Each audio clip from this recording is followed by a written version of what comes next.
Hello friends, how are you all? I hope all my viewers are doing well. Today I'm going to cook black chickpeas which is called Kala Chana. I soaked about 2 cups of Kala Chana with 1 teaspoon of salt overnight, and here I have 2 chopped tomatoes and 2 chopped onions and 1 teaspoon of paprika, 1.5 teaspoon of coriander powder, 1 teaspoon of salt, 1/4 teaspoon of turmeric powder and 1.5 teaspoon of red chili powder. I have 2 bay leaves, 1 black cardamom, 1/2 teaspoon of cumin seeds and some green chilies, half teaspoon of chaat masala powder and half teaspoon of amchur powder. And here I have a lemon, some chopped cilantro and some fried onion, and I have some desi ghee here, and I also have some yogurt that I'm gonna use while cooking.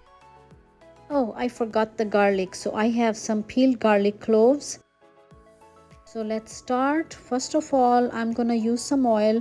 I'm gonna use olive oil, but you can use any oil that you like. About 2 tablespoons is enough, but in the beginning I'm gonna use less because I will be adding more ghee at the end.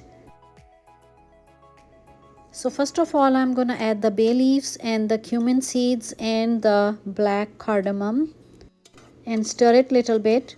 After this, I'm adding the onions and I'm gonna saute them until they are golden brown. Black chickpeas are loaded with a lot of vitamins and minerals, and it's good for boosting the immune system and helps regulate the diabetes and enhances hair, skin and nail health as well. My onions have changed color now, so I will be adding more stuff into this. So here goes the spices, salt and pepper and turmeric and coriander powder. You can adjust the quantity to taste. I'm gonna stir it little bit and then I will be adding my tomatoes. You can also use few spoons of water so that the spices don't burn. But my tomatoes had quite a lot of juice in them, so I think that should be enough. Some tomatoes, they don't have as much of juice, so if you see that the spices are gonna burn, you need to add some water at that point.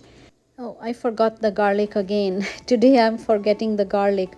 You can also use like chopped or garlic paste as well, but I'm using whole because they are gonna get soft anyway and get mushed. And here I am using the same water. I did not throw away the water because that has flavor in it. So I use the same water, and I will be adding about 1 cup more water, and it already had 1.5 cup water in there. So my cooker does not take a lot of water, but you will have to adjust the quantity according to your cooker because you don't want the black chickpeas to get burnt.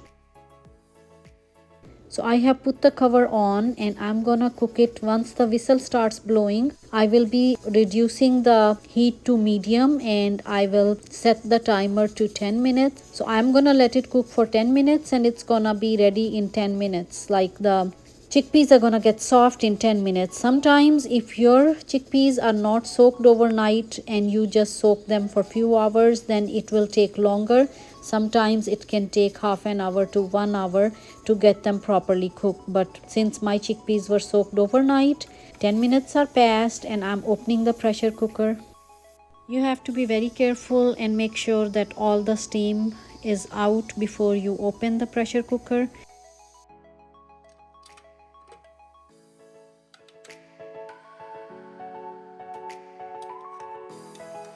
So it's my peas have been cooked and now I'm just gonna remove these bay leaves.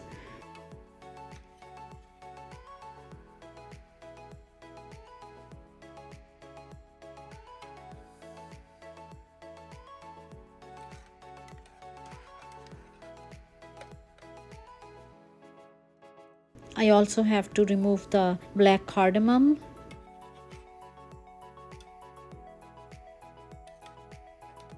Now I'm gonna add the green chilies, and also at this point I'm gonna add the yogurt. If you don't want to use the yogurt, you can use more tomatoes. Like I used 2 tomatoes in the beginning, you can use 4 tomatoes instead, or you can use some tomato puree at the end. I think yogurt kicks up the flavor and it boosts the flavor. Sometimes people use for the gravy, they use more onions to make the gravy thick, but to me I don't like that because a lot of onions can make the gravy thick, but it also makes it on the sweeter side instead of boosting the flavor. But using more tomatoes or the yogurt can boost the flavor. It's almost ready. I'm just gonna let it simmer for about 5 more minutes.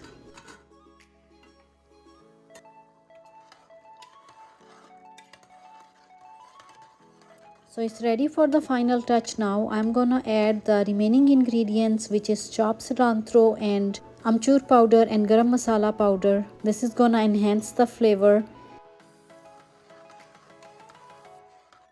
And at the end, I'm adding 2 tablespoons of ghee. That is gonna make the texture more smooth and add more flavor into this.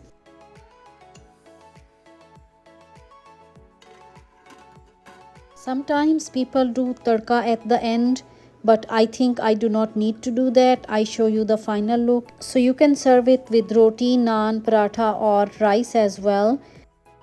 I'm gonna squeeze some lemon at the end to kick up the flavor more. Vitamin C in the lemon helps absorb the iron. Ready to enjoy. Let me know how you like this recipe in the comment down below.